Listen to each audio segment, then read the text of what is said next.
Assalamualaikum dan selamat sejahtera.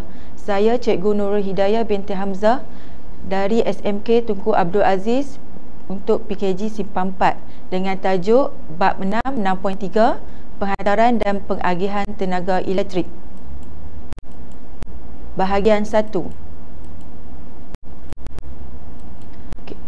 Hasil pembelajaran kita pada hari ini adalah di akhir sesi pembelajaran, murid dapat menerangkan fungsi komponen dalam sistem penghantaran dan pengagihan tenaga elektrik dengan lakaran visual.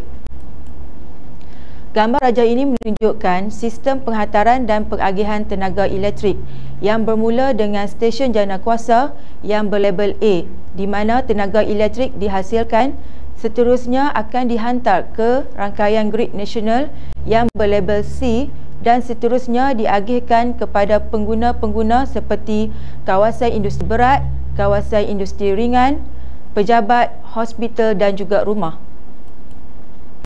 Kita lihat satu persatu. Bahagian yang pertama adalah stesen jana kuasa yang berlabel A menghasilkan arus ulang alik dengan voltan 11 kV atau 25 kV. Bahagian yang kedua adalah stesen transformer injak naik yang berlabel BN. Arus ulang alik dari stesen jana kuasa dialirkan ke dalam stesen transformer injak naik yang bersimbol BN.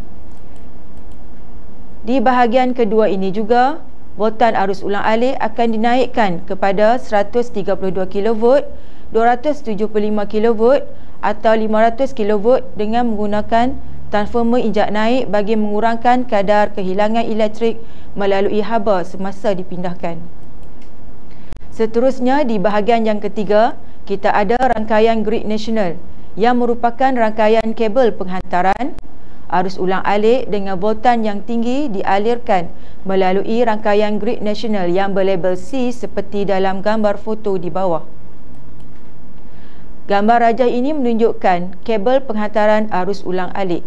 Lihat rajah 6.1.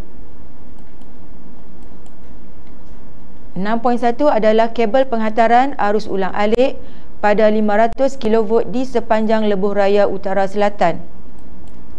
Rajah 6.2 pula menunjukkan kabel penghantaran arus ulang alik pada 132 kV di stesen jana kuasa Tanjung Keling, Melaka.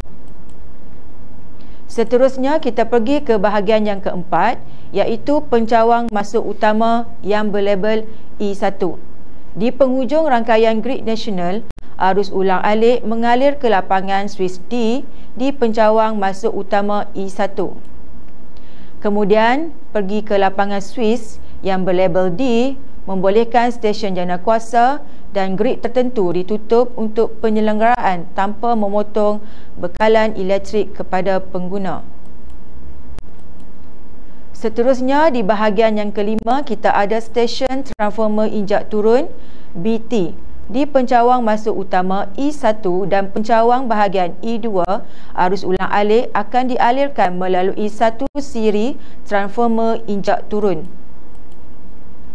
Di stesen transformer injak turun yang berlabel BT, voltan arus ulang alik akan diturunkan secara beransur-ansur kepada nilai voltan yang berlainan mengikut keperluan pengguna.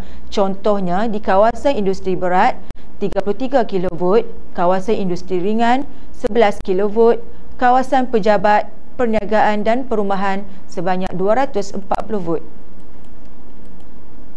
Soalan uji minda. Pilih jawapan yang tepat. Soalan yang pertama, apakah arus yang dihasilkan oleh stesen jana kuasa? A. Arus terus. B. Arus ulang alik. Jawapannya adalah B. Arus ulang alik. Seterusnya soalan nombor 2.